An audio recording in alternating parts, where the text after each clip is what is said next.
Why super empaths always attract avoidance. Let's start with the truth that nobody talks about. Super empaths are magnets for avoidance. And it's not because they're weak or needy. It's actually the opposite. Super empaths are deeply intuitive, highly sensitive individuals with an emotional radar so sharp that they can sense feelings others don't even have words for. They have a powerful presence that makes people feel seen, understood, and safe. Avoidants, on the other hand, often move through life armored up, terrified of emotional intimacy but craving it at the same time. So when a super empath shows up, glowing with compassion and an energy that says, "I see you and you're safe with me," and avoidance walls start to shake. But here's the twist. This attraction isn't always healthy. It's like two puzzle pieces that fit together perfectly, but in a way that can trap both people in cycles of pain, longing, and emotional confusion.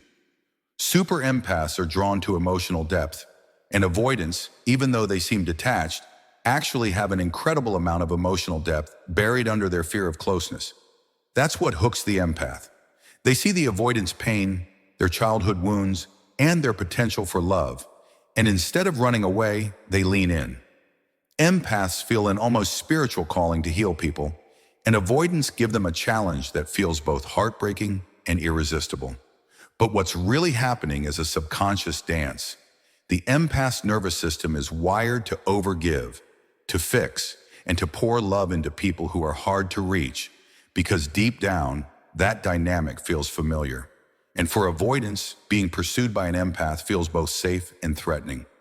Safe because they sense the empath's love is genuine and unconditional, and threatening because intimacy is their greatest fear. This creates a magnetic pull that neither side fully understands. The super empath's gift is their ability to emotionally regulate others. They can pick up on the avoidance energy shifts and respond instantly, soothing their anxiety and making them feel less cornered. This is why avoidants are drawn to them like moths to a flame. Empaths create a rare sense of safety they've never experienced. But ironically, that same safety scares them. Avoidants fear being engulfed, losing their independence, or being hurt if they get too close. So they push the empath away, not because they don't care, but because closeness feels dangerous. And this is where the empath's heart breaks. They give, they nurture, they stay patient, thinking they can love the avoidant into healing, only to be met with distance, mixed signals, or emotional withdrawal.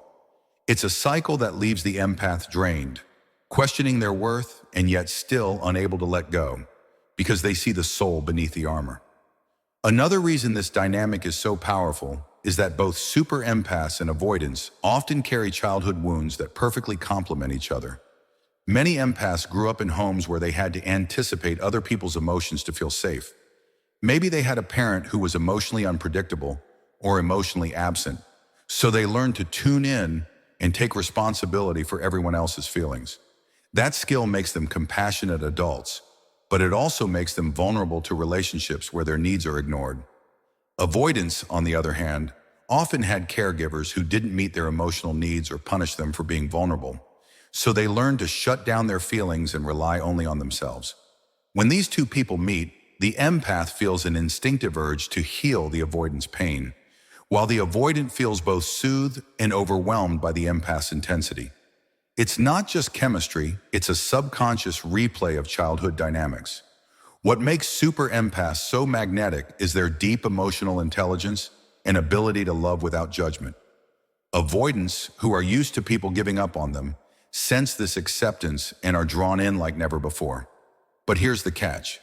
Avoidants are terrified of that same acceptance because it forces them to confront their buried emotions. The empath says, "I see you," and the avoidance response is often to run. This push-pull dynamic becomes addictive for both. The empath feels like if they just love harder, they can finally unlock the avoidant's heart. The avoidant feels safe but suffocated, so they pull back, which only makes the empath try harder. It's like emotional quicksand. The more effort the empath puts in, the deeper they sink. And yet this dynamic feels intoxicating because it's familiar.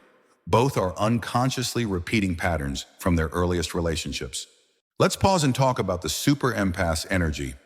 Empaths radiate warmth and authenticity that cuts straight through an avoidance emotional armor. Avoidants are not emotionless. They feel deeply, but those feelings terrify them. When they meet someone who sees their soul and still loves them, it feels like both a blessing and a threat. The empath becomes a mirror, reflecting back everything the avoidant has spent years hiding. That's why avoidants are drawn to empaths even when they're not ready for love. They feel understood like never before, but panic because vulnerability feels dangerous.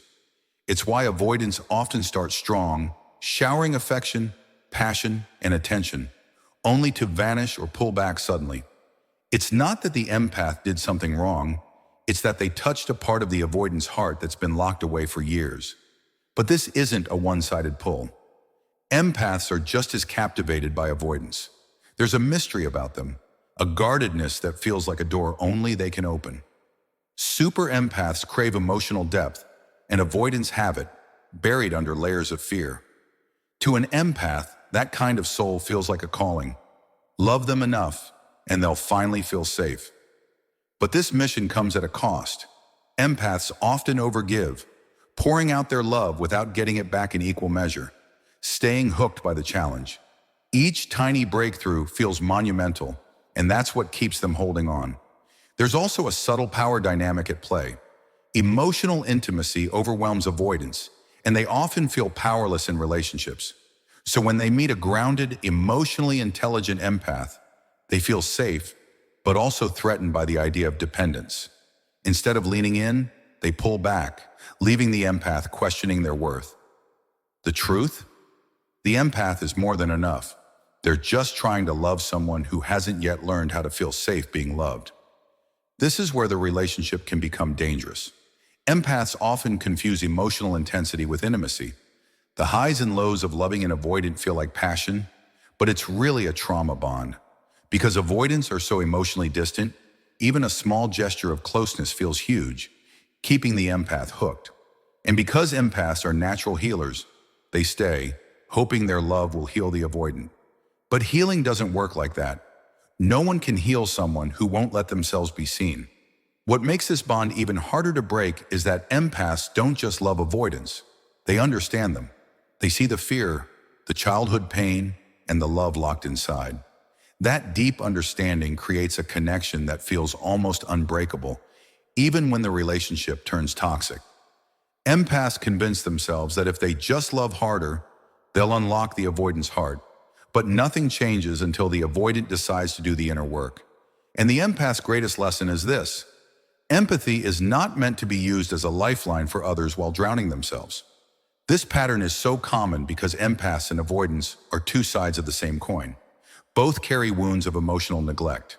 The empath responded by becoming hyper-attuned to others, while the avoidant shut down and became self-reliant. So when they meet, it feels like home, not because it's healthy, but because it's familiar. The empath feels called to rescue, and the avoidant feels safe being chased without the pressure of vulnerability. It's a love story written by survival instincts, not conscious choice. The key is for super empaths to see their gift for what it is: sacred. But sacred doesn't mean it should be given freely to anyone who can't hold it. Being an empath doesn't mean tolerating emotional starvation. Avoidants are capable of love, but they need to heal first. And empaths need to heal their own wound of feeling they must earn love by fixing others. The moment an empath stops chasing and starts choosing, they rewrite the story. Their light becomes something they protect, and that shift forces others to either step up or step away. In the end, super empaths attract avoidance because their light is powerful enough to reach even the darkest corners of someone's heart. But that same light must be guarded. When a super empath learns to protect their energy, they stop being a magnet for broken love and start attracting people who can meet their depth. And that's when their empathy becomes truly transformative, not just for others, but for themselves.